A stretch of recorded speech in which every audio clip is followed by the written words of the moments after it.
Bonjour à toutes, bonjour à tous, bonjour Laurent. Bonjour. Aujourd'hui, j'ai le plaisir de recevoir Laurent Combalbert. Comment je te présente? Donc, tu as travaillé dans la première branche de négociation au RAID. Oui, absolument. Tu es diplômé du FBI. Ouais. Tu as fondé The Trusted Agency, qui aide les organisations à apprendre la négociation, on peut dire ça? Apprendre, préparer, même conduire des négociations.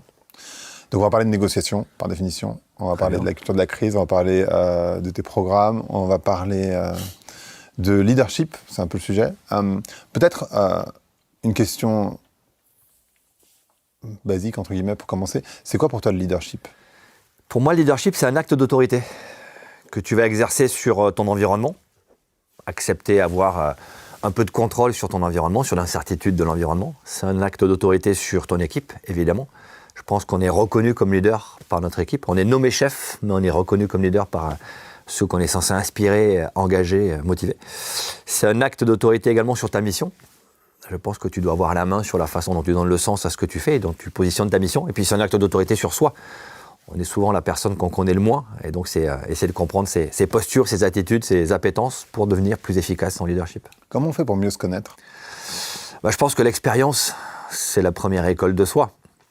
Il faut pratiquer et il faut débriefer. La culture du débriefing n'est pas forcément quelque chose qu'on voit beaucoup en France. Moi, je l'ai évidemment pratiqué quand j'étais au RAID parce que systématiquement, toutes les missions étaient débriefées. Et donc, je pense que oui, vivre des expériences et les considérer comme des apprentissages, comme des tests, comme des moyens de se confronter à la réalité, c'est la première façon de se connaître. Puis ça demande aussi une curiosité. Accepter de douter, parfois. Le doute, c'est un outil redoutablement efficace s'il est juste utilisé au bon moment. Donc on essaie de savoir ce qui se cache derrière notre masque. On a tous un masque dans le monde de l'entreprise au sens large, la fonction qu'on nous donne, les éléments qu'on s'attribue. Mais oui, c'est intéressant de savoir qui on est vraiment. Tu recommandes à... Donc ce que tu dis, c'est le débrief, donc c'est avec des autres personnes, par définition? Alors le débriefing, déjà tu peux le faire avec toi-même. Tu peux. Moi, après chaque mission qui implique une émotion, et généralement toutes les missions qu'on accompagne au sein de TTA impliquent une émotion marquée, je les débriefe tout seul. Je me pose dans un coin, je me reçois j'ai un fauteuil dans mon bureau qui me sert à ça, et je m'interroge sur l'émotion que j'ai pu rencontrer, parce que je pense que la meilleure façon d'aller construire notre ressource émotionnelle, notre capacité à accepter et maîtriser nos émotions, c'est déjà savoir les reconnaître en soi. Tu es très connecté avec tes émotions? Oui, très, très. D'abord parce que je suis sympathique. Pas du tout, qu'est-ce qu'il est sympathique ce gars-là. Non, je suis sympathique, c'est-à-dire que je ressens les émotions des personnes que je croise. Moi, je regarde un film triste, je peux être triste dans un film triste. Donc, par nécessité, je suis connecté à mes émotions et je ne veux pas que cette sympathie soit un problème. Donc, j'ai appris très très vite à gérer mes émotions, à maîtriser mes émotions pour garder justement la limite dans l'engagement émotionnel. Et donc, tu arrives à... Ce que peu de gens arrivent à faire, en particulier, je vais faire un commentaire genré, mais peu d'hommes arrivent à faire, c'est-à-dire à nuancer les émotions que tu ressens? C'est vrai que quand tu t'adresses à des hommes qui sont dans un monde un peu viril, je te laisse imaginer la première fois qu'on a discuté avec des collègues du RAID de la façon de gérer les émotions. C'était pas simple. Pour certains, les émotions, ça n'avait pas la place là. Moi, j'ai déjà entendu la phrase « la peur, c'est pour les lâches ». Quand tu fais un métier comme ceux du RAID ou du GIGN, et si t'as pas peur, t'es fou, t'es dangereux, tu vas prendre les mauvaises décisions. Donc la peur est une super émotion, c'est juste qu'elle doit être acceptée et maîtrisée. Donc c'est vrai que l'acceptation des émotions, le genre est de moins en moins marqué, je trouve, quand on accompagne des négociatrices ou des négociateurs. Aujourd'hui, tout le monde est ouvert à l'acceptation des émotions, voire même tout le monde reconnaît que c'est son principal problème. Donc oui, c'est un sujet qui est un sujet très intéressant, sur lequel on n'a jamais fini encore une fois d'évoluer, mais oui, on voit que la gestion des émotions, c'est un vrai critère de leader. D'ailleurs, c'est pour ça qu'on a un protocole de leadership qui s'appelle Héraclès, qui est un enchaînement de questions clés quand on prépare son leadership. Et Héraclès, si tu regardes un peu l'histoire d'Héraclès, elle est intéressante parce que Héraclès, que l'on connaît aussi parfois sous son nom romanisé, qui est Hercule. Héraclès, c'est le héros absolu, qui a été envoyé sur Terre par Zeus, son père, et qui a voulu faire un demi-dieu. Donc pour faire un demi-dieu, quand tu es un dieu, tu dois faire un enfant à une humaine. Et donc il a fait un enfant à Alcmène. D'ailleurs, il l'a fait en prenant les traits du roi Amphitryon, qui était le mari d'Alcmène, ce qui en termes de consentement est un petit peu limite, soyons clairs, mais mettons un voile là-dessus. Quand Zeus fait cet enfant à Alcmène, il veut donner ce héros dont les humains ont besoin. Et on oublie un peu trop dans l'histoire d'Héraclès de raconter son côté humain, c'est-à-dire justement sa difficulté à gérer ses émotions. Dans l'histoire d'Héraclès, on t'explique qu'il a été victime de ses colères, qu'il a détruit des villages, qu'il a tué ses enfants. Et donc j'aime bien ce côté du leader qui est à la fois le héros dont on a besoin dans les situations difficiles. Les crises sont un excellent révélateur de leadership, mais aussi ce côté humain et ces émotions qui ont pu nuire à Héraclès. Donc, ouais, travaillons ces deux faces de la médaille. C'est important d'être aussi conscient des émotions qui nous font vivre parce que c'est un super outil. C'est quoi les différentes étapes de ton processus, sachant que donc il y a la gestion de ses émotions, de comprendre ses émotions. Dans Héraclès, ouais. Écoute, le H de Héraclès, c'est la haute intensité. En fait, la haute intensité, si tu regardes la plupart de nos protocoles au sein de TTA, au sein de l'agence, commencent par la lettre H, parce que c'est la première chose qu'on essaie de discriminer quand on prend une mission. On doit faire en sorte d'être sous une intensité contrôlée. Je m'explique. Si tu vis une situation de tension particulière, tu vas mener une négociation, par exemple, avec un gros investisseur, parce que tu veux lancer un gros projet, l'enjeu, il est important. Si tu rates ta négociation, il y a des conséquences importantes. Tu vas négocier face à quelqu'un qui a une mauvaise foi, et tu le sais, ou quelqu'un qui t'agace, donc ça va générer de la colère. Tu vas négocier dans une situation où tu as le sentiment que tu n'es pas compétent, que tu doutes de ta compétence. Et le doute de la compétence, c'est une compétence. Tu vas négocier avec des informations parcellaires. Bref, tu vas être sous haute intensité. Ta capacité cognitive va être diminuée. Donc ta perception du stress et de la pression va impacter directement ta capacité à percevoir les informations et les traiter. Donc c'est la première chose qu'on essaie de discriminer. Quels sont mes facteurs de tension et comment je fais pour les identifier, pas pour les éliminer, mais pour les piloter. Le E, c'est l'engagement. Comment tu engages tes équipes. Plus tu inspires, moins tu imposes. Donc, inspiré par la mission, engagé par la mission, le lien que tu crées avec cette mission, c'est la seconde lettre d'Héraclès. Le R, c'est la régulation. Si tu veux être un leader efficace, tu dois créer de la performance. Et la performance, tu peux commencer à la créer dans ton équipe en ayant des règles de performance. Le droit à l'erreur, par exemple. Mais pas juste j'ai le droit à l'erreur, ça veut rien dire. Le droit à l'erreur, tel qu'il est exprimé chez nous, c'est j'ai le droit de commettre une erreur si elle est faite une seule fois, si elle est rapportée tout de suite, si elle est involontaire et si elle ne touche pas aux valeurs, et si elle ne fait pas partie des fautes professionnelles. Donc tu vois, ne serait-ce que cette règle-là, en tant que leader, quand tu la portes, tu vas développer la performance. Le A, c'est l'agilité, capacité d'improviser en situation. Le C, c'est la confiance, développer ce sentiment de sécurité. Le L, c'est la loyauté. Tu ne peux pas être leader si tes équipes ne te sont pas loyales. Le E, c'est l'équipe, comment tu fais descendre ça dans ton équipe. Et le S, c'est la boucle, c'est la connaissance de soi. C'est le sujet qu'on évoquait tout à l'heure. On entre, j'ai l'impression, mais je serais curieux d'avoir ton point de vue, dans une période qui est chaotique, profondément incertaine. D'autant plus avec l'élection de Trump, là, ça va bouger pas mal. Comment tu gardes ta posture de leader dans une période très incertaine? Alors, la notion de chaos, elle est intéressante, mais la notion de chaos, elle implique que tu contrôles rien. On est passé du simple au compliqué quand on a commencé à avoir des interactions multiples avec tous nos systèmes, notamment digitaux, informatiques. Mais le compliqué, il y a peu d'incertitudes. Il y a beaucoup de paramètres qui évoluent ensemble, mais il y a peu d'incertitudes. On est passé du compliqué au complexe quand on a commencé à accepter que l'incertitude faisait partie du jeu, qu'on ne pouvait pas tout prévoir. Et que finalement, dans les procédures, tu vois, je te parle de gestion de crise par exemple, je me rappelle d'entreprises qui m'avaient dit que leur cartographie des risques était complète et que tout ce qui pouvait leur arriver était prévu dans leur cartographie. Et ça, c'est le danger de considérer que tu as tout anticipé. Donc le complexe, c'est quand un système compliqué connaît une part d'incertitude. Le chaotique, c'est quand tu maîtrises rien. Je pense qu'on est dans le très complexe. Je ne pense pas que l'élection de Trump crée de la complexité. L'intérêt de Trump, c'est qu'il est prévisible. Alors, il est agressif, il est péremptoire, il est très sûr de lui, même à l'excès, très certainement, mais au moins, tu sais où tu vas. Il le dit. Et dans ces négociations, tu sais comment il va fonctionner. Il va mettre des ancrages très très hauts sur tout, il va mettre la pression sur tout, et ensuite, il va un petit peu libérer la pression pour négocier. Maintenant, c'est vrai que l'incertitude quotidienne qu'on avait même avant l'élection de Trump, c'est-à-dire le fait de considérer qu'il y a plein de choses qu'on ne peut pas prédire, qu'on ne peut pas anticiper, c'est une nécessité d'acceptation. Je ne sais pas si toi, tu aimes l'incertitude. Je ne sais pas si tu as été élevé dans une culture. Je suis pas sûr qu'il y a des gens qui adorent l'incertitude, mais. On est dans une culture, je te parle de la France, où on n'est pas très appétant à l'incertitude parce qu'on aime bien, on est déjà un peu trop sûr de nous, parfois.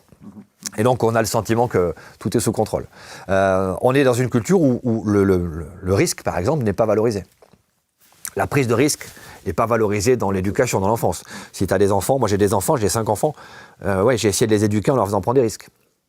Pour qu'ils puissent évaluer eux-mêmes leur capacité à jauger le niveau de risque et à décider ou pas d'y aller quand même, d'accepter leurs émotions. Donc on est dans une culture qui n'élève pas trop à ça. On est dans des formations parfois où il y a peu d'incertitudes. On t'explique que les mathématiques, et c'est vrai, hein, c'est une science compliquée mais pas complexe, sauf à un certain niveau, où là tu retrouves de l'incertitude. Donc ouais, notre culture ne nous met pas dans cette logique-là. Donc c'est déjà se sortir de ce carcan-là. Et puis ton cerveau n'aime pas ça. Non. Ton cerveau n'aime pas faire face à l'incertitude pour plein de raisons, mais la première, c'est qu'il a compris qu'on était un animal assez faible. Notre rapport à poids-puissance est ridicule, hein, franchement. Tu fais des tractions à une main ? Non. Bon, les primates font des tractions à une main dès la naissance. Tu lèves quel poids ? Tu penses que tu peux lever combien de fois ton poids ? Une fois, une demi-fois. Une fourmi lève 20 fois son poids. Oui, pas 20 fois. Voilà, une abeille peut soulever 40 fois son poids. Donc, on est un animal assez faible, et notre force, c'est notre cerveau. Et notre cerveau a compris que pour survivre, il doit économiser son énergie, physique et psychique. Or, l'incertitude te pousse à remettre en cause cet équilibre. Pour t'adapter à l'incertitude, tu vas devoir sortir de ta zone de confort. Et ça, ton cerveau, il n'aime pas ça. Inconsciemment, ton cerveau te dit non, ne le fais pas. Fais ce que tu sais faire. Reste dans ce que tu maîtrises. On a toujours fait comme ça, pourquoi on changerait ? Donc oui, je pense que le monde incertain dans lequel on est, il n'est pas plus incertain qu'avant. Je pense qu'on voit plus l'incertitude, on l'accepte un peu plus. Ça nécessite, oui, de se sortir du carcan de la zone de confort et de se dire, ok, prenons des risques. Comment on fait ça ? On le fait par l'échec, je pense.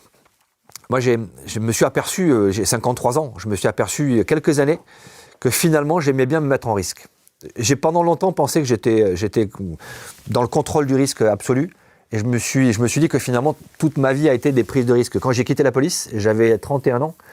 Je suis parti de la police, j'étais détaché du RAID, avec une prise de risque importante. Je quittais un environnement un peu sécurisé. Je montais un métier qui n'existait pas. Négociateur de prise d'otages privé, de kidnapping, ça n'existait pas. Ça existait aux États-Unis, mais pas en France. Et donc, je me suis dit, tiens, finalement, c'est peut-être ça qui est mon moteur. Quand, l'année de mes 50 ans, j'ai décidé de quitter Paris et de me lancer dans une nouvelle aventure, un campus de formation, une nouvelle entreprise. Quand j'ai débauché mon épouse d'une belle boîte, un gros labo suisse, en lui disant, viens avec moi, en fait, je me suis aperçu que c'était cette prise de risque qui nous motivait, qui nous donnait l'énergie d'aller jusqu'au truc. Donc je pense que l'audace de se lancer et l'acceptation que tu peux te planter, parce que ça va nous arriver à tous, je pense que c'est le premier point. On peut se planter, rebondir et même apprendre d'un échec. Mais il y a plein de gens qui sont... Moi, je pense que je suis assez proche de ce que tu décris, mais il y a beaucoup de gens qui sont complètement averses au risque, qui n'ont pas du tout envie. En fait. Et en particulier, les entreprises dans lesquelles tu bosses, c'est donc par définition des salariés, qui a priori ont une petite aversion au risque, parce que sinon ils seraient entrepreneurs. Ouais, mais encore une fois, c'est un problème de génération, je pense. Encore une fois, je ne suis pas du tout un chercheur de travail dans les générations, mais pour avoir des enfants qui ont entre 27 et 18 ans, je vois leur capacité aujourd'hui à faire des choses que je n'aurais jamais faites. À leur âge, ils ont pris des risques que j'aurais jamais pris. Et pourtant, aujourd'hui, tu peux te dire, ouais, mais Laurent, il aime bien ça. Non, ils ont fait des trucs. On a parmi nos enfants des entrepreneurs. Il y en a un qui a 27 ans, un qui a 18 ans. Ils se lancent dans des trucs. Tu leur dis, mais t'as un business plan, t'as une idée de là où tu vas. Il dit, ben non, on verra bien. Et puis si je me plante, je vais rebondir. Donc, ouais, je pense que c'est peut-être un problème de génération. Et puis, tu as des boîtes aussi où la culture du risque, elle n'est pas présente. Parce que, surtout, ne faisons pas tanguer le bateau, parce que c'est dangereux. Tu as des métiers où c'est logique, hein. Puis tu en as d'autres où, c'est dommage de ne pas prendre le risque. Mais surtout dans cette période un peu incertaine, justement. Ouais, mais c'est les opportunités. C'est maintenant qu'il y a des opportunités. C'est maintenant que tu peux renverser la table. Quand l'ordre est établi, que tout va bien, qu'il y a des gros qui tiennent le système, ouais, tu rentres dans le système, tu peux le changer un peu de l'intérieur, mais tu le fais un petit peu dériver. Là, ouais, aujourd'hui, tu renverses la table, tu crées des business. Bien sûr que c'est le truc, il est fun. Moi, j'enseigne à HEC et je croise des gamins parfois qui me bluffent, quoi. Ils ont 18, 19, 20 ans. Ils ont des idées, mais je me dis, waouh, mais c'est top d'avoir cette idée et puis de la porter. Et tu leur dis, mais si tu t'as anticipé le fait que tu peux te planter, ils disent, ouais, ben on verra bien, c'est pas grave. Surtout à cet âge-là. Vas-y, quoi. Il faut être des effecteurs, il faut lancer le truc, il faut prendre des décisions. Le sujet que j'avais envie d'aborder avec toi en particulier, c'était que, ce que je te disais un tout petit peu avant qu'on enregistre, mais vraiment juste avant, c'est que moi je croise beaucoup de DRH, directeurs de la transformation, de plutôt grosses boîtes, mais pas nécessairement que des grosses boîtes, à qui on donne un poste, qui ont souvent une carrière très solide, à qui on donne un salaire, et puis ils se retrouvent devant un mur, parce que en fait il n'y a aucune volonté de transformer l'organisation profondément, parce que ça demande souvent de transformer des croyances profondes au sein du comité de direction, et pour beaucoup, ils finissent par démissionner. C'est-à-dire qu'en fait, ils essayent 1 an, 2 ans, et puis ils partent. Parce qu'en fait, au bout d'un moment, ça marche pas. Et ils sont assez démunis, et il y a très peu de gens qui pensent à ces gens-là, parce que finalement, voilà, ils ont le beau titre, etc. Comment on fait pour réussir à convaincre un comité de direction qui, dans une période de crise, ou une période un peu tendue en tout cas, se recroqueville vers ce qu'ils connaissent, alors qu'ils n'ont pas vraiment envie de bouger, quoi. Enfin, ils ont envie de bouger, mais finalement, c'est ce qu'ils disent, mais finalement pas vraiment. Ouais. C'est intéressant ce que tu dis sur les DRH, parce que c'est vrai qu'on en a pas mal qui viennent suivre nos modules de formation. Et presque tous nous disent, en fait, je m'occupe des autres, mais je ne m'occupe pas de moi. Mon travail, c'est de former mes équipes, c'est de former mes collaborateurs, c'est de m'assurer qu'ils vont bien. Mais finalement, les DRH sont souvent ceux qui se servent en dernier. Et comment tu peux arriver à faire adhérer tes décideurs à un projet de transformation qu'ils ont peut-être d'ailleurs affiché en séminaire, mais qui ne vont pas forcément pouvoir pousser. C'est toute la difficulté de la persuasion et de la négociation. Dans la persuasion, quand tu essaies de persuader quelqu'un, quand tu fais usage de rhétorique, d'outils comme cela, tu vas essayer d'aligner des préférences. Il y a un super bouquin de Viktorovitch qui s'appelle Le pouvoir rhétorique, qui est vraiment un très très bon bouquin. Je lis pas mal, c'est vraiment un des bouquins qui m'a marqué dernièrement.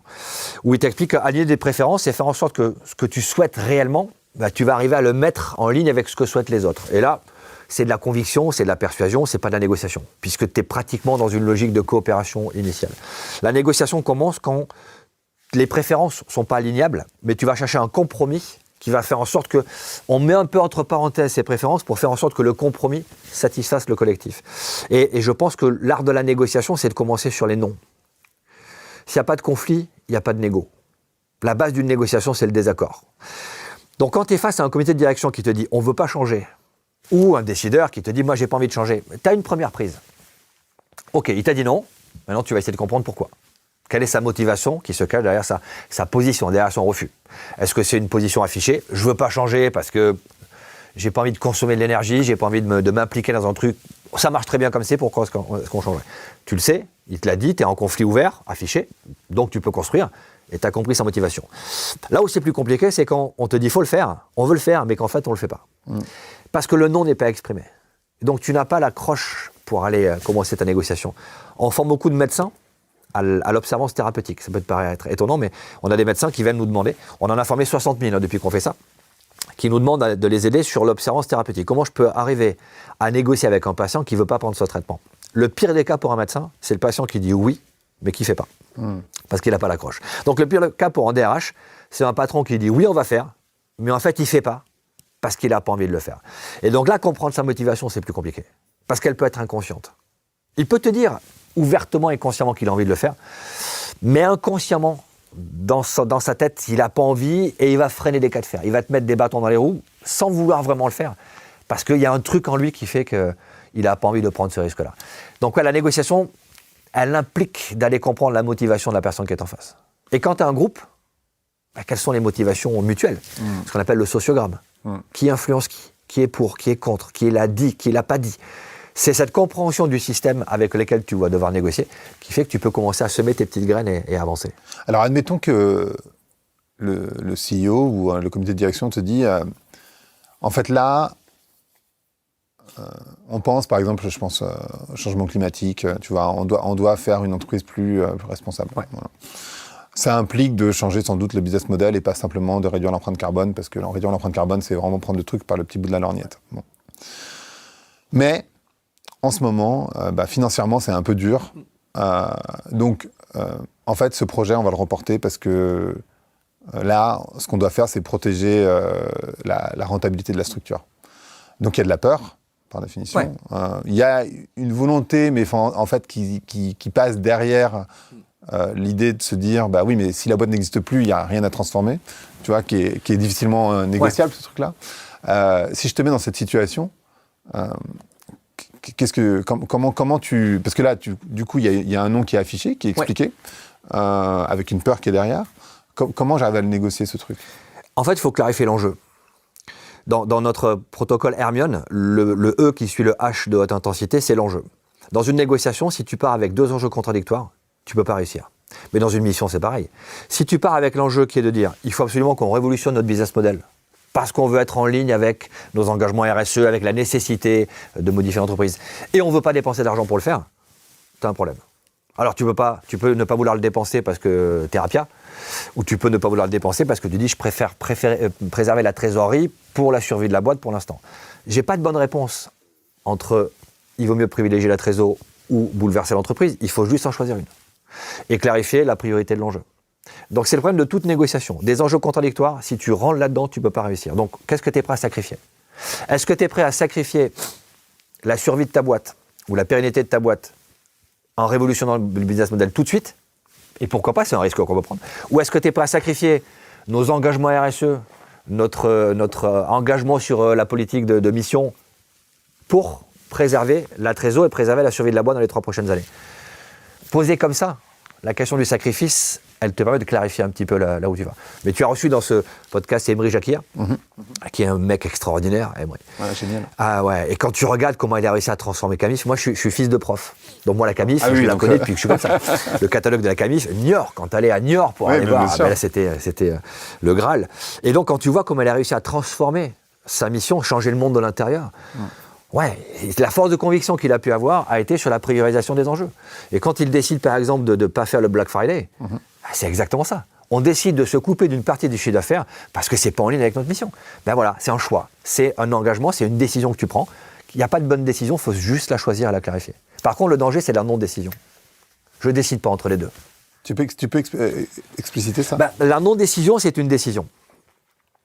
Alors surtout, allez-y, mais ne lâchez rien. Alors, j'y vais à fond, mais est-ce qu'on lâche un peu? Ou je lâche rien, mais on accepte que ça ne marche pas. C'est le choix entre les deux. Dire à quelqu'un, on se lance dans la RSE à fond et on ne dépense rien pour le faire, ça ne fonctionne pas. C'est une non-décision.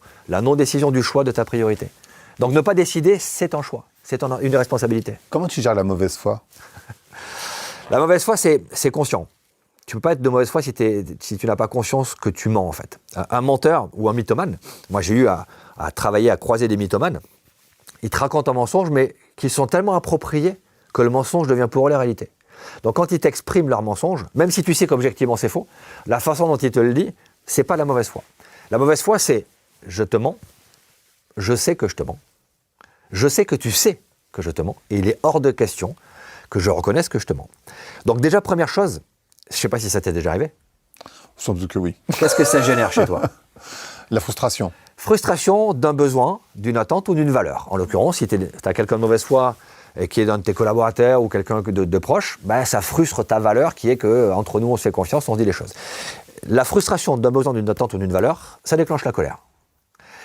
Donc la colère que tu ressens quand tu as quelqu'un de mauvaise foi, première chose, tu vas devoir la gérer. La colère est une émotion légitime, mais si tu la laisses se dégrader, ça devient de l'agressivité. Et là, tu vas te disqualifier.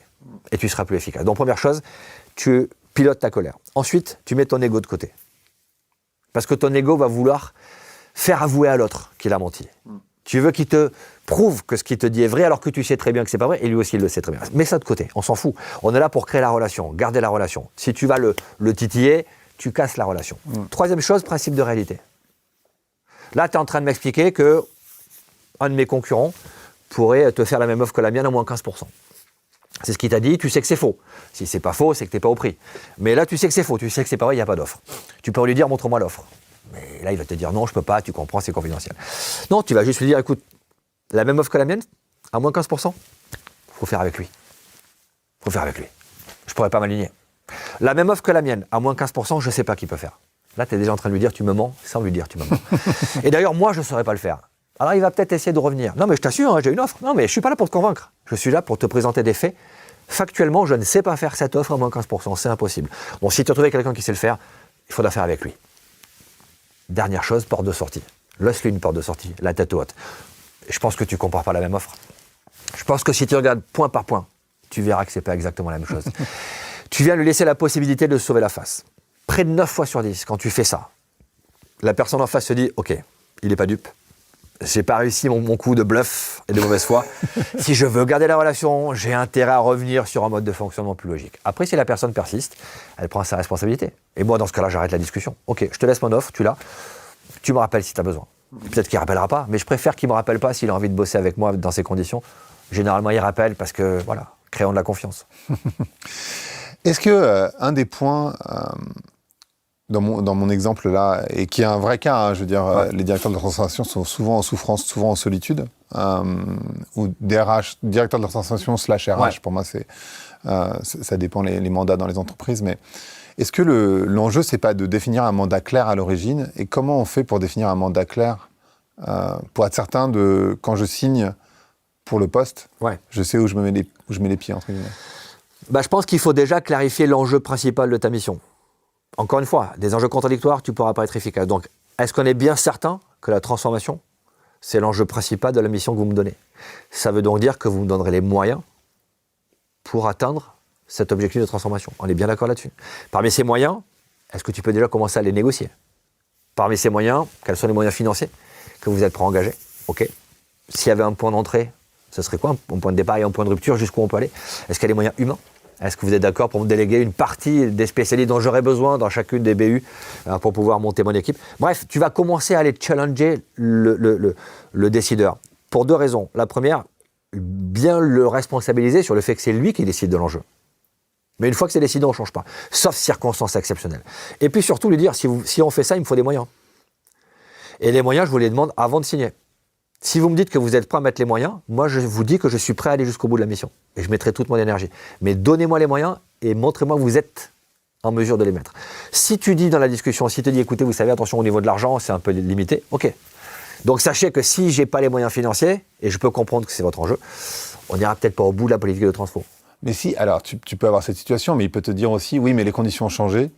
En cours de route, 1 an après, en fait, finalement, le budget a changé, ou c'est même pas, enfin, c'est pas systématiquement une question de budget, ça peut être simplement aussi une question de vraiment purement volonté, parce qu'en fait, dans les transformations qui sont en cours, toi, quand je t'écoute, je me dis en fait, ce à quoi tu fais appel, c'est vraiment une question d'écoute générative, pas simplement de l'écoute empathique, donc tu vas assez profondément dans l'écoute.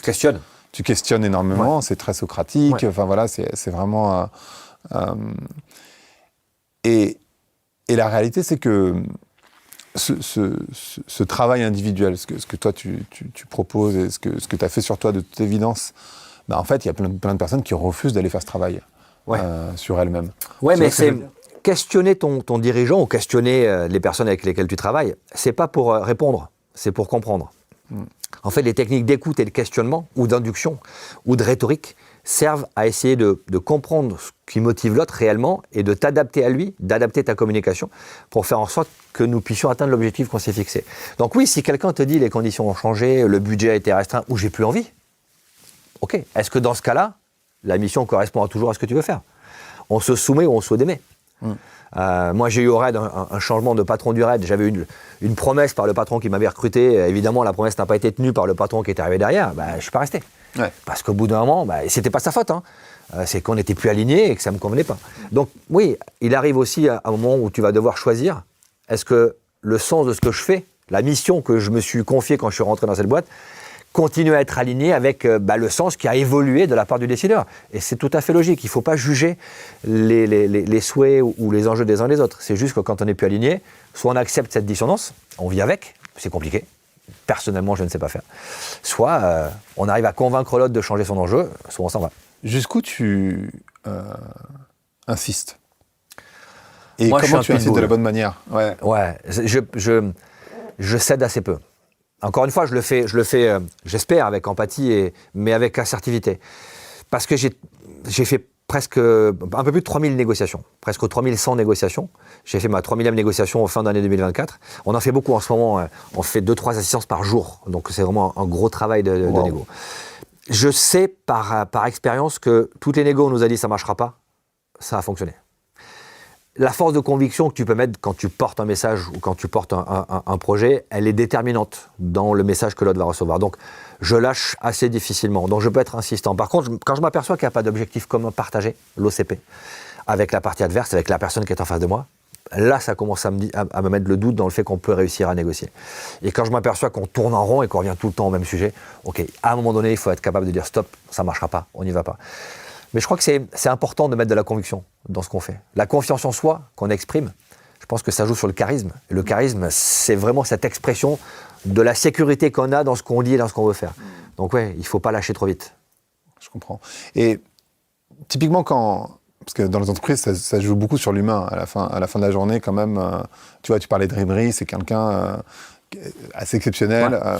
Je pourrais prendre un autre exemple d'un CEO que j'ai reçu aussi, qui s'est retrouvé dans une situation où le CODIR ne voulait pas bouger. Donc lui avait bougé, mais le CODIR, donc les membres du CODIR n'avaient pas vraiment envie de bouger eux. Donc il faut convaincre, il faut que lui, il arrive à convaincre. Et souvent, on te des arguments, donc du coup, tu arrives avec des contre-arguments. Comment tu trouves j'ai envie pas de détricoter, mais plutôt de rentrer dans le détail du genre de questions que tu peux poser pour convaincre, justement. Tu vas pas te retrouver, parce que on voit aussi beaucoup de situations, en particulier, alors pour le coup, au Café du Commerce, où il n'y a plus de conversation, c'est-à-dire c'est très binaire, moi je suis pour ci, moi je suis pour ça, et du coup, il n'y a pas de dialogue au final. Ouais, on a perdu le goût de débattre. Débattre, c'est faire en sorte de ne pas se battre. Et malheureusement, c'est vrai que quelque chose qu'on constate aujourd'hui, c'est la polarisation de tout le monde. En fait, aujourd'hui, tu as besoin d'appartenir à une communauté, de ceux qui sont pour, de ceux qui sont contre. Et si tu n'es pas ni dans l'un ni dans l'autre, tu n'es pas bien positionné. Et si tu n'es pas pour moi, tu es donc forcément contre moi. Donc ça, c'est vrai que c'est problématique. On a beaucoup de sollicitations aujourd'hui de comités de direction qui sont sur des points de bascule.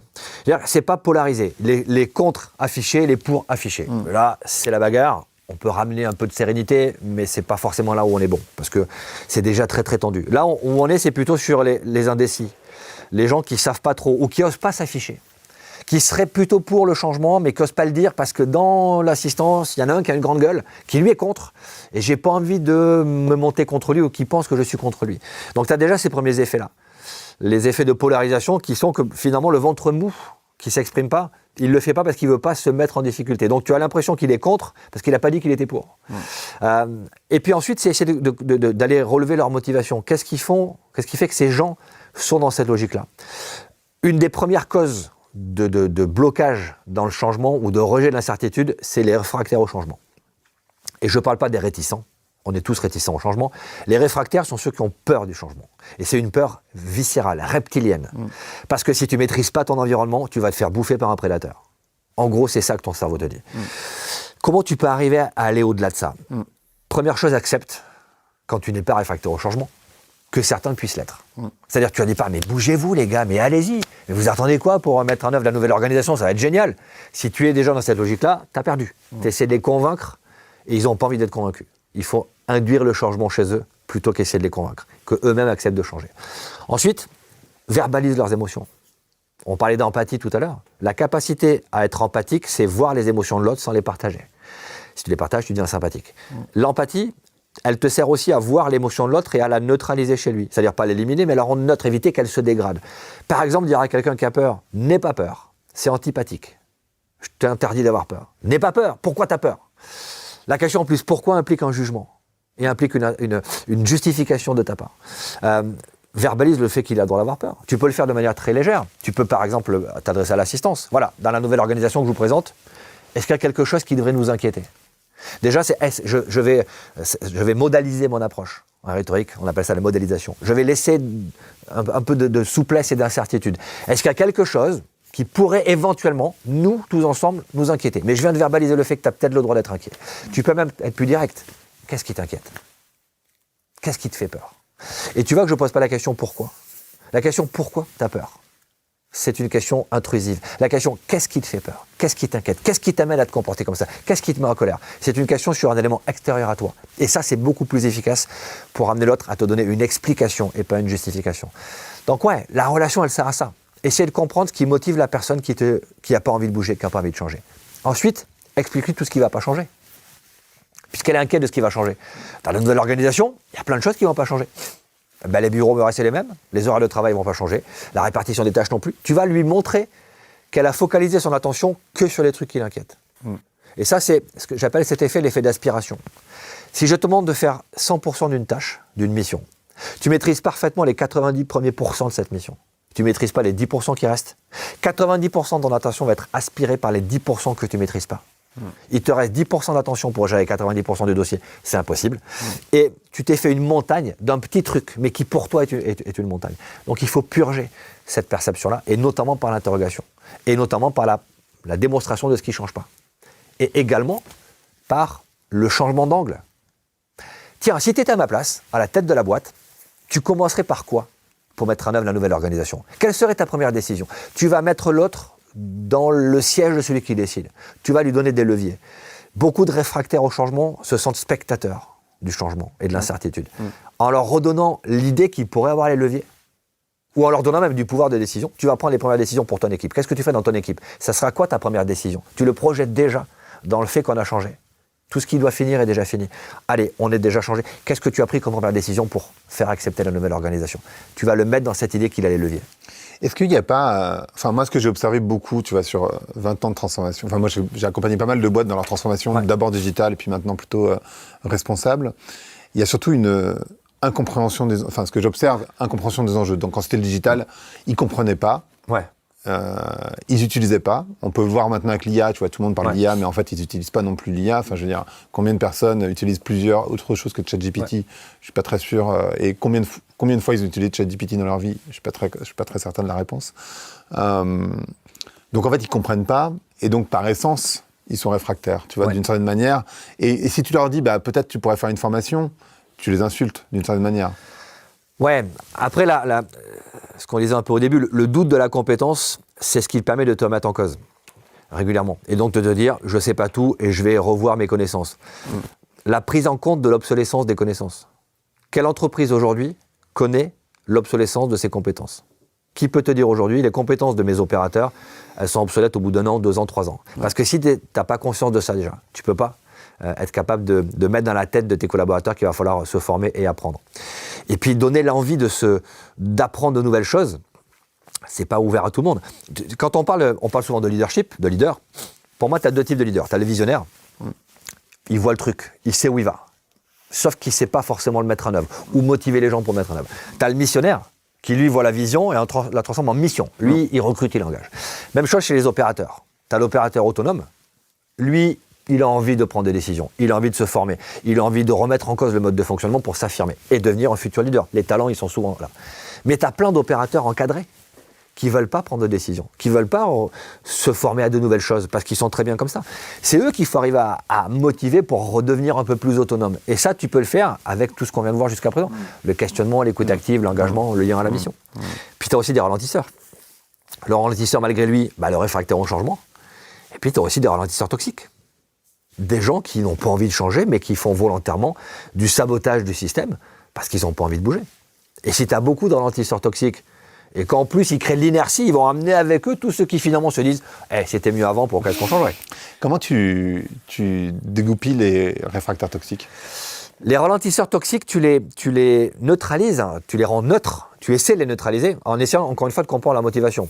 Je vais t'en citer plusieurs. Le dogmatique, celui qui a une vérité, une croyance absolue, qui va à l'encontre de la mission que tu t'es fixée. Son idée, sa vérité, elle ne va pas dans le sens de l'objectif de son entreprise. Tu ne peux pas le changer, parce que c'est sa vérité. Remettre en cause sa croyance, qu'elle soit sociale, religieuse ou autre, ce serait remettre en cause la construction de son identité. Et donc ça, c'est très compliqué. Donc ceux-là, on échange, mais tu sais que tu auras du mal à négocier avec eux, parce que de toute façon, leur vérité est différente de la tienne, et c'est comme ça. Le passif-agressif. Passif-agressif, il est contre, mais il ne le dit pas. Et donc lui, il est plutôt saboteur dans l'ombre. Donc lui, il va plutôt utiliser, tu vois, l'humour, le cynisme pour balancer des petites piques. Il est réfractaire au commandement, à l'autorité. Il dit oui, je vais faire, mais en fait, il ne fait pas. Lui, tu le motives par le rappel de la mission. On a une mission. Est-ce que ce que tu fais, c'est en phase avec notre mission, avec le sens de ta présence dans l'entreprise? Non. Donc, tu le recadres de manière assertive, avec le sourire. Empathie et assertivité ne sont pas contradictoires, au contraire, elles se lient. Mais tu peux le réengager. Et puis, tu as des profils psychologiques, des personnalités, qui font qu'ils prennent du plaisir dans le blocage, notamment les pervers.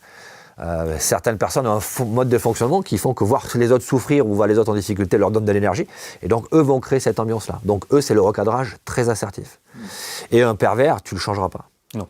Donc, il faut s'en débarrasser. S'en débarrasser par le licenciement ou par On est une bien rupture conventionnelle, on est bien d'accord. Je ne parle pas de choses illégales. On n'est pas au raid. Non, mais il y a peut-être un petit business à monter, mais en tout cas, nous, on ne le fera pas, c'est pas en ligne. Nous sommes entreprise à mission également, et ce n'est pas dans notre mission. Notre mission, c'est créer un monde de confiance.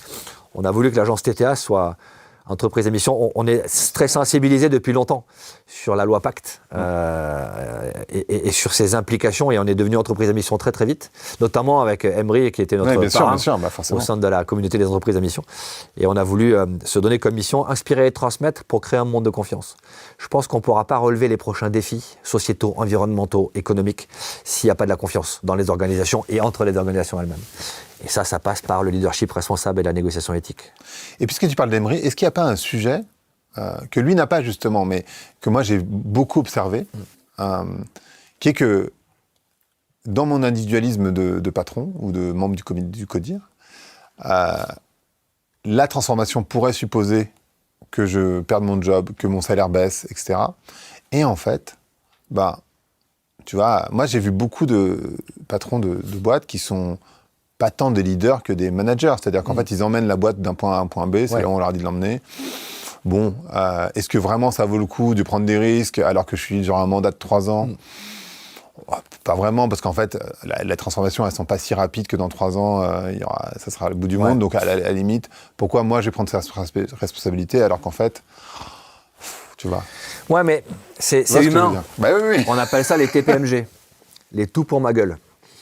Des gens qui ne pensent qu'à eux, qu'à leur intérêt. Mais c'est humain de penser ça. Bien sûr. Il ne faut pas les juger. Ah bah non. Moi, j'espère ne pas être comme ça, mais bien sûr que je satisfais un intérêt personnel en étant à la tête de TTA. Évidemment, j'espère que cet intérêt il va dans le sens de mes équipes et de mes clients.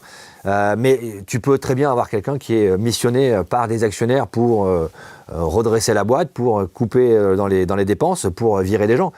Nous, ce genre de mission, on ne les prend pas. On ne fait pas des missions. On nous a parfois sollicité sur des missions où il fallait dégager du monde. S'il n'y a pas de nécessité absolue de le faire, on ne le fait pas parce que ce n'est pas dans notre logique éthique. Mais je peux comprendre que certains actionnaires disent « ouais, il faut dégager du monde ». Je ne suis pas d'accord avec ça. Mais soit tu te soumets, soit tu te démets. Et ta négociation elle est avec tes actionnaires. Donc ouais, si tu es un mercenaire qui va pour casser du système parce qu'on t'a demandé de le faire, si tu restes à ta place, tu l'assumes. Alors moi, je voyais plus sur... Encore une fois, je suis directeur de la transformation des RH et mon directeur général, il va pas le dire, mais en gros, il est dans ce profil. C'est-à-dire qu'en fait, tout pour ma gueule, c'est vraiment ça. C'est-à-dire que, oui, alors, non, je pense que c'est hyper important de transformer. D'ailleurs, je vous ai nommé directeur de la transformation. Et c'est son alibi, quoi. Mais en fait, fondamentalement, moi, mon poste, j'ai envie de le protéger. Je suis pas si loin de la retraite. En fait, j'ai un mandat de 3-4 ans, parce qu'en gros, un CEO, ça reste jamais beaucoup plus longtemps. Ouais. Mais quand vous allez partir à la retraite, monsieur le directeur général, vous avez envie de laisser quoi comme empreinte ? Vous avez envie de laisser quelque chose ou pas ? Non, je m'en fous, je vais rien laisser. Ok, ça va être compliqué de travailler ensemble. Ouais, j'aimerais bien laisser une marque. Est-ce que l'empreinte que vous voulez laisser, c'est celle de quelqu'un qui finalement a ronronné dans son coin ou celle de quelqu'un qui a lancé le petit truc ? Je ne vous demande pas de révolutionner, mais peut-être juste mettre une petite étincelle. Et vous m'aidez à mettre en place cette étincelle. Je vous demande un petit peu, je vous demande une petite prise de risque. Tu peux négocier avec quelqu'un. Encore une fois, est-ce que tu peux arriver à modifier son intérêt ou à lui faire percevoir qu'il y a peut-être un intérêt supérieur dans ce qu'il est en train de faire ? Le but de la négo, c'est souvent ça. Comment tu vas aligner des intérêts divergents pour faire en sorte qu'ils construisent quelque chose ensemble ? Et pour faire ça, il faut faire un effort. Une concession nécessite une contrepartie. Est-ce qu'il y a une série de questions qu'on peut se noter pour bien négocier, pour faire ce genre de travail ? Il y a plein, les techniques de questionnement, maintenant on appelle ça la questiologie, c'est carrément devenu une science pratiquement, la questiologie. Mais c'est très intéressant parce qu'à l'école on t'apprend à répondre aux questions, pas à les poser. Ouais. Donc on sait assez peu poser les questions. Bien sûr que tu as des techniques de questionnement, par exemple les questions fermées qui provoquent des oui. On est bien d'accord qu'on est là pour faire changer l'entreprise. S'il te dit non, alors dans ce cas-là, qu'est-ce qu'on fait là ? S'il te dit oui, ok, c'est donc bien la mission que vous m'avez confiée, changer l'entreprise, d'accord. S'il y avait 3 priorités pour vous dans cette réforme de l'entreprise, quelles seraient-elles ? Là, tu fais une question ouverte avec un choix limité. Tu lui donnes 3 possibilités. Tu peux faire une question ouverte plus large. Pour vous, quelle serait la première mesure à prendre pour mettre en place cette réforme que vous me demandez de piloter ? Tu vas l'impliquer dans la projection. Si je vous proposais 2 alternatives, on peut réformer rapidement, mais ça va coûter un peu d'argent, mais par contre ça ira vite. On peut prendre un peu plus de temps pour se réorganiser, ça sera un peu moins coûteux, par contre on va perdre un peu plus de temps. qu'est-ce qui est le préférable pour vous? Là, tu lui fais un choix d'alternatives comparées. Tu lui fais choisir entre deux alternatives que tu as choisies toi-même. C'est de l'influence.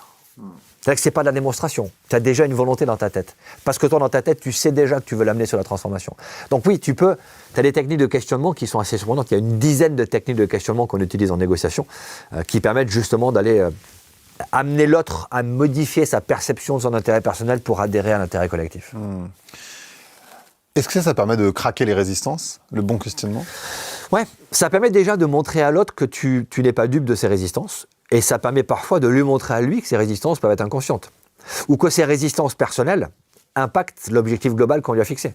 Parce que si les actionnaires lui ont demandé de réformer l'entreprise et que lui dit « ouais, mais moi, j'ai pas envie de le faire parce que ce serait trop de prise de risque et puis moi, dans 3 ans, je suis sorti », dans ce cas-là, il se met en défaut sur la ligne globale qu'on lui a fixée. Donc ça permet aussi de faire prendre conscience que l'alignement, c'est un effort. C'est jamais facile.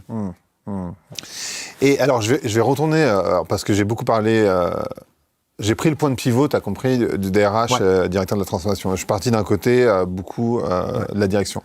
Mais de l'autre côté, j'ai vu ça en particulier chez Adobe, où quand le CEO a décidé de changer la stratégie du groupe, il y a eu des manifestations en interne, parce qu'en fait, donc, ils sont passés en gros de vendre des CD-ROM au cloud. Donc maintenant, en 2025, ça fait plus aucun sens. Enfin, évidemment que c'était la bonne décision à prendre, mais à l'époque, ça voulait dire on change de métier, on fait plus du tout le même travail, on va vendre du logiciel qu'on va mettre à jour en permanence versus un CD-ROM qu'on mettait à jour une fois tous les 2 ans. Il y a eu des manifestations en interne, des grèves en interne. Là, il y a de la grosse résistance de groupe. Comment tu gères cette résistance? C'est toute la problématique des visionnaires. Le visionnaire, par définition, il a une vision que les autres n'ont pas. Et son travail, c'est de faire accepter que cette vision, on peut la transformer en mission, qu'elle a du sens. Et les bons visionnaires sont toujours dans l'anticipation. Parce que le visionnaire qui arrive trop tard, il n'est pas visionnaire. Tu le sais jamais. Voilà. Il a été visionnaire, mais mince, quelqu'un a été visionnaire avant lui. Tu as des réticences qui sont assez logiques, encore une fois, sur la courbe que je t'ai donnée, les leaders, les opérateurs et les ralentisseurs. Ce qui est intéressant, c'est de comprendre le sociogramme. La vraie relation d'influence des parties prenantes de ton organisation. Qui est neutre? Qui n'a pas exprimé particulièrement de points positifs ou négatifs? Qui est pour? Exprimé, qui a dit qu'ils étaient pour, et donc tu vas t'appuyer dessus. Qui est pour? Je pense qu'ils sont pour, ils sont supposés pour, mais ils ne l'ont pas dit. Qui est contre? Qui l'a exprimé, et dans ce cas-là, tu vas direct au contact pour voir comment tu peux induire le changement chez eux, et qui est contre sans l'avoir réellement exprimé. Et tu vas jouer en fait de l'influence en informant les uns et les autres, en faisant en sorte que tu puisses faire changer cet équilibre. Donc c'est une compréhension du mode de fonctionnement de ton organisation. Et puis quelles sont les motivations de ceux qui poussent le groupe à dire non? Est-ce qu'ils ont une motivation qui est réelle? Votre projet c'est une folie, il ne faut pas le faire. Ok, vous pensez que mon projet c'est une folie, c'est ça? Question fermée qui vous voit quand oui? Oui. Ok, qu'est-ce qui vous amène à penser ça? La question ouverte, pas pourquoi. La question qu'est-ce qui?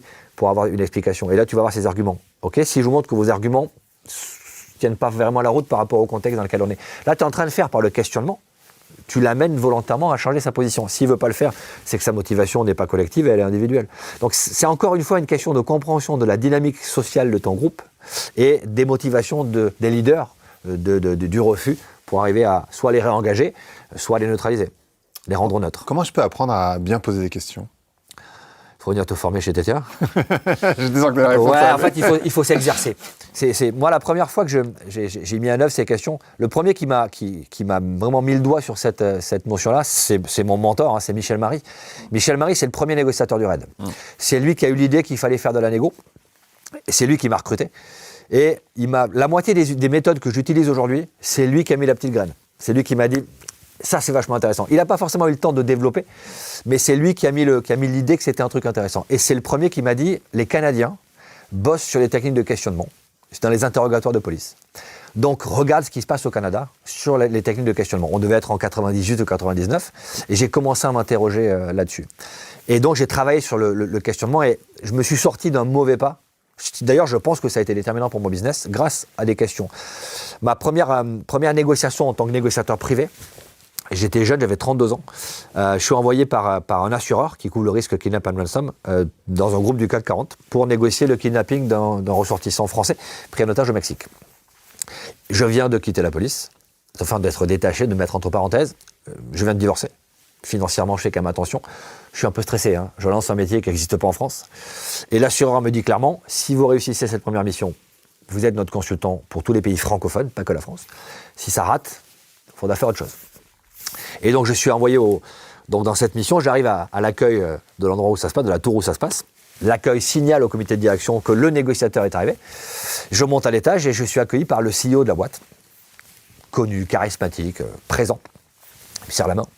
Bonjour, il vient derrière moi, devant tout le monde. Il me dit, vous n'êtes pas trop jeune pour faire ce job. Et là, tu as l'option de lui rentrer dedans, qui est la première option que j'ai eue en tête. Hein. Et toi, connard, t'es pas trop vieux pour faire le tien. Tu vois, ou, voilà. Évidemment, il ne faut pas faire ça. Non. J'ai eu le réflexe des questions. Questions fermées qui provoquent en oui. Questions ouvertes d'investigation. Re-questions fermées qui provoquent en oui pour l'engager. 3 questions. Première question fermée qui provoque en oui. Vous n'êtes pas trop jeune pour faire ce job?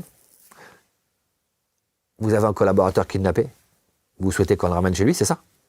C'est pour ça qu'on est là. Tu ramènes question fermée qui provoque en oui sur l'objectif collectif. Il me dit oui. Question ouverte d'investigation, l'amener lui à se justifier. Quel âge faudrait-il, d'après vous, pour faire ce métier de négociateur? Et il ne sait pas quoi répondre. 3e question fermée d'engagement qui provoque en oui. Si je vous montre que j'ai l'expertise et l'expérience pour gérer ce type d'affaires, vous êtes d'accord pour qu'on travaille ensemble? Évidemment qu'il m'a dit oui.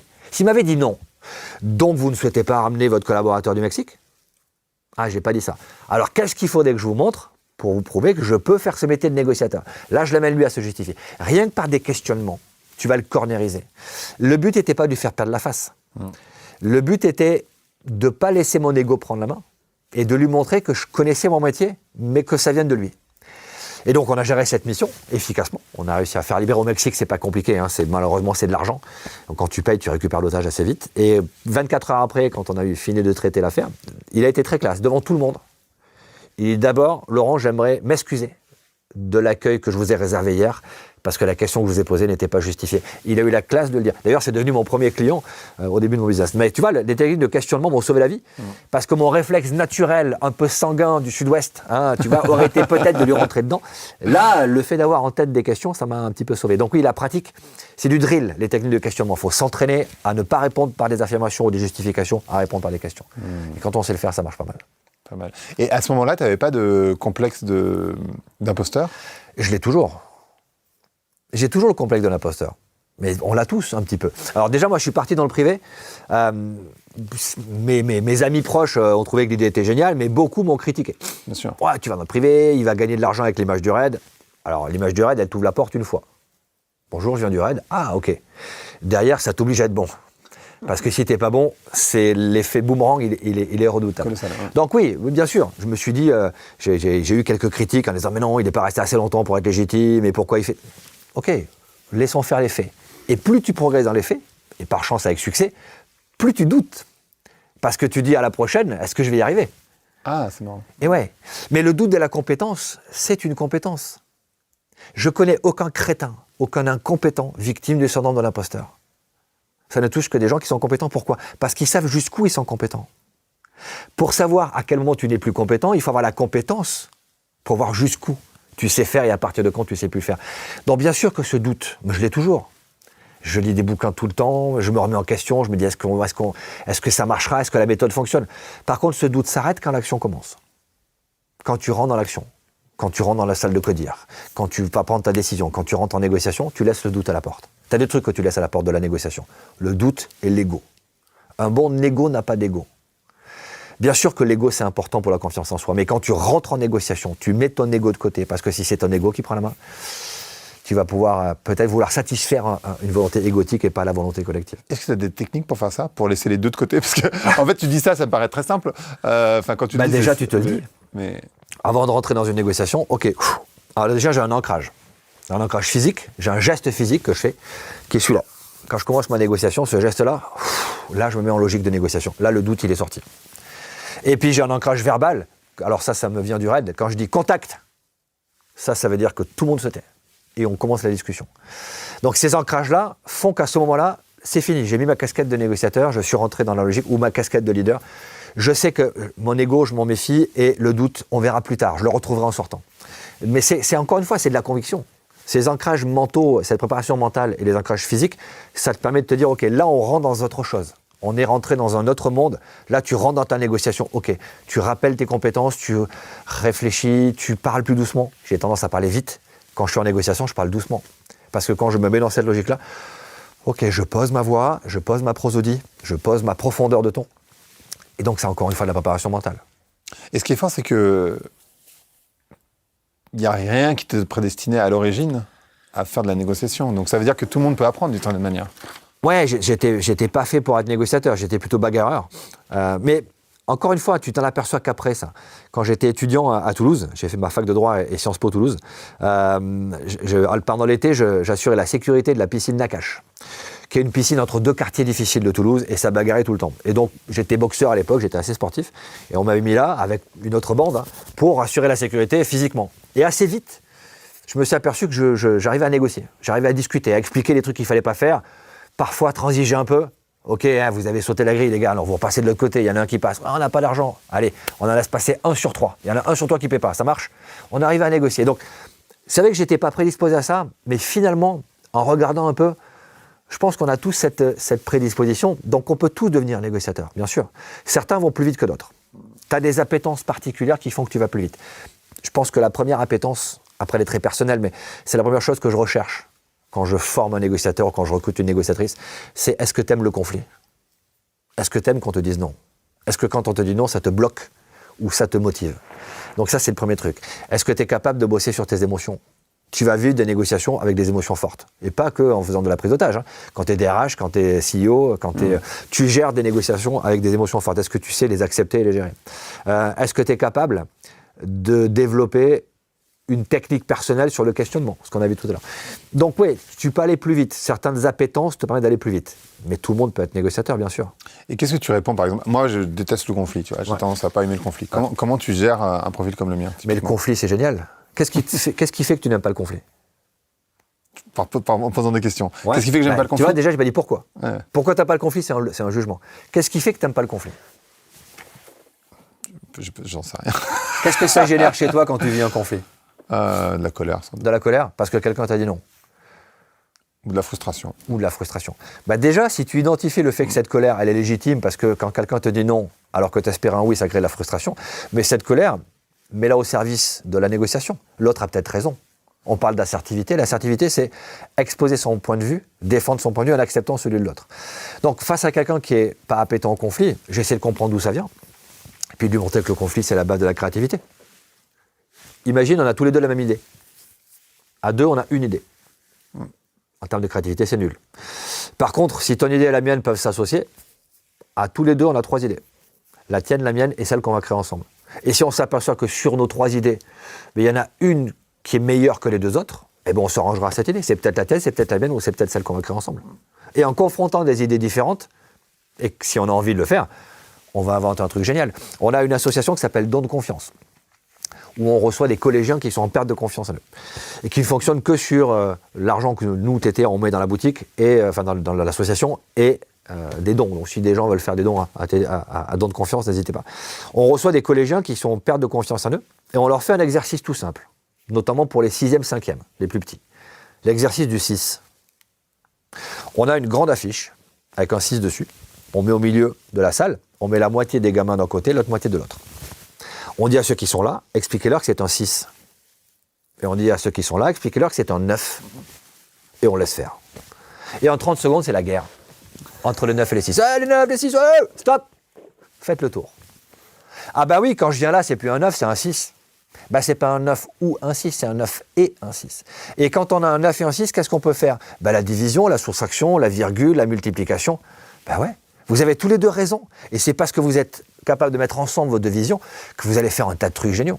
Donc si on arrive à mettre ça dans la tête des enfants, que le conflit, c'est ce qu'on en fait qui compte. C'est pas le conflit, la confrontation, c'est le conflit, la discussion et le débat pour arriver à sortir quelque chose d'un désaccord. Et ça, c'est l'art de la négociation. La négociation, c'est l'art du compromis. C'est l'art de trouver des solutions qui vont satisfaire tout le monde. Même si c'est pas le max de ce que tu voulais au départ. Une bonne négociation, ça crée une petite frustration. T'as pas eu tout ce que tu voulais, mais tu as eu ce qui était juste au regard de tout ce qu'on peut observer. Qu'est-ce qui a été ta négociation la plus difficile, mais surtout pourquoi ça a été difficile? Bah, la négociation la plus difficile, c'est toujours la dernière. Parce que c'est la dernière que tu as traitée, parce que même si tu as réussi, on a un taux de succès de plus de 98%. Mais après, c'est notre métier, hein, on fait que ça, c'est logique. C'est la dernière parce que tu dis, mince, on aurait pu être meilleur là-dessus, ou là-dessus, on devrait apprendre. Après, la plus difficile, quand j'étais au raid, c'est un schizophrène qui retenait son fils en otage. Et celle-là, elle était marquante parce que j'ai fait ce qu'il ne fallait pas faire. Mais ça a marché. On a un schizophrène qui doit avoir 27 ou 28 ans, qui a la garde de son fils pendant le week-end. Son fils a 18 mois, si mes souvenirs sont bons, c'est un gamin pas très grand. Et il pète les plombs pendant le week-end. On pense qu'il a arrêté son traitement, donc il craque, la mère de son fils l'appelle, il refuse de répondre. La police arrive pour essayer de voir ce qui se passe parce que la maman est inquiète, il refuse d'ouvrir la porte. Et en fait, il se dit que la police va lui tirer dessus. Donc chaque fois qu'il va parler à la police, il est sur le balcon et il tient son fils pendu dans le vide.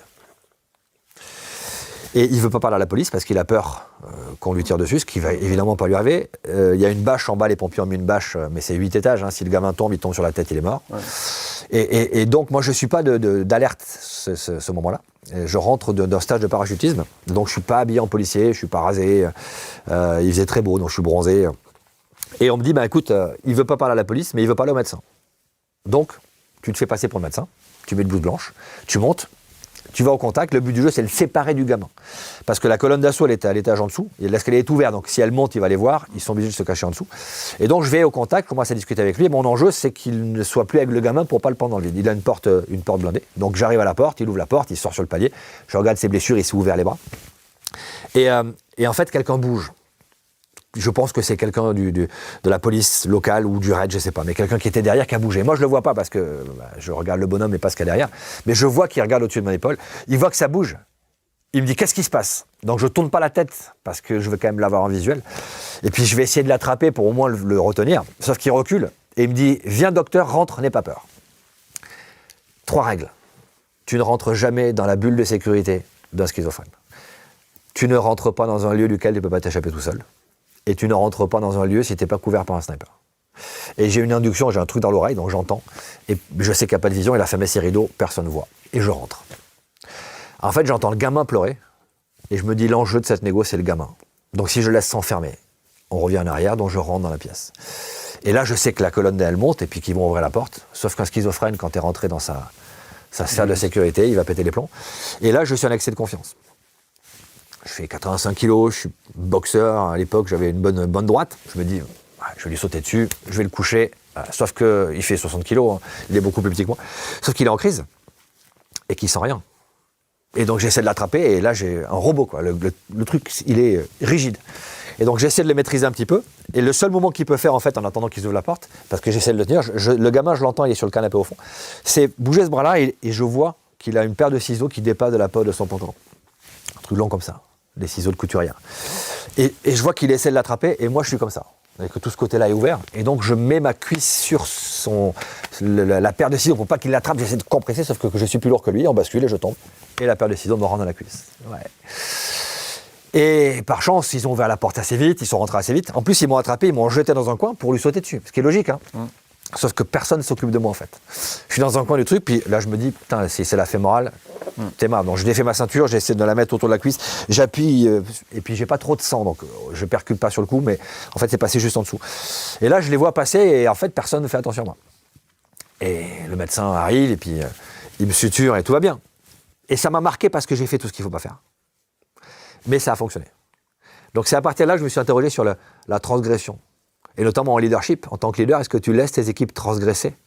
Si à un moment donné, tout ce qui est prévu par les règles et les process ne fonctionne pas, il n'y a pas d'autre option. Tu as essayé ce qui a été prévu et ça ne marche pas, il n'y a pas d'autre option pour atteindre l'objectif. C'est conforme aux valeurs, est-ce que tu transgresses ou pas? Intéressant en termes de leadership, est-ce que tu laisses tes équipes transgresser?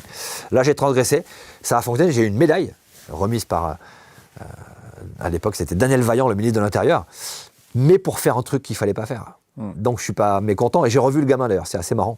J'ai fait une conférence il y a quelques années dans une école de commerce, et il y a un gamin qui vient me voir, et il me dit, vous vous rappelez, parce que j'ai raconté cette histoire dans un de mes livres, et il me dit, vous vous rappelez pas de moi, mais c'était moi le gamin qui était perdu par les biens. Ouais, ça c'est chouette. Ça c'est beau. Ouais. Tu lui dis par contre, t'as intérêt à sauver le monde, hein, parce que je t'ai pas sauvé pour que tu vendes des conneries. Voilà, fais un métier où tu sauves les gens, quoi. Mais ce que tu dis, ça résonne énormément avec le général Desportes que j'ai reçu également. Ouais. Qui est super. Qui est super. Qui a écrit un super bouquin qui s'appelle Entrée en stratégie. Exactement. Et qui dit, en fait, à l'armée, on nous apprend, et les meilleurs succès dans l'armée sont dans la désobéissance. Ouais, mais tu sais, c'est ce que disait De Gaulle sur le général Leclerc. Ouais. Il disait le général Leclerc a très bien appliqué tous les ordres, particulièrement ceux que je ne lui ai pas donnés. Mais je pense que c'est une vraie question. Alors, la transgression, chez nous, elle est encadrée. Au sein de TTA, on a une règle. Sur une mission, tu peux transgresser si et seulement si toutes les règles et les process ont été testés sans succès. C'est la seule façon d'atteindre l'enjeu de la mission. C'est ultra ponctuel. C'est rapporté tout de suite. Et ça ne touche pas aux valeurs. Tu ne transgresses jamais les valeurs de ton organisation. C'est pour ça que quand on parle de valeurs d'une entreprise, c'est pas bullshit, c'est pas juste pour que ça soit joli sur les murs. La valeur, c'est le truc que tu ne vas jamais transgresser. S'il n'y en a pas, c'est la porte ouverte au comportement inefficace. S'il y en a trop, c'est le carcan duquel tu ne peux pas te sortir. Donc il y a 3-4 valeurs dans les organisations qui devraient être posées comme un truc auquel on ne touche jamais. Parfait. Merci beaucoup, Laurent. Merci à toi. Hyper intéressant. Merci de ton invitation et puis merci de ton podcast parce que je l'écoute avec plaisir. Eh ben, avec grand plaisir. Tu as reçu Desport, tu as reçu Emery, je sais que exactement. C'est top. Plein de que gens des gens super. Merci. Merci beaucoup à vous d'avoir écouté cet épisode. J'espère qu'il vous aura beaucoup inspiré, que vous allez pouvoir négocier beaucoup mieux. Je vous donne rendez-vous dans 2 semaines pour un nouvel épisode.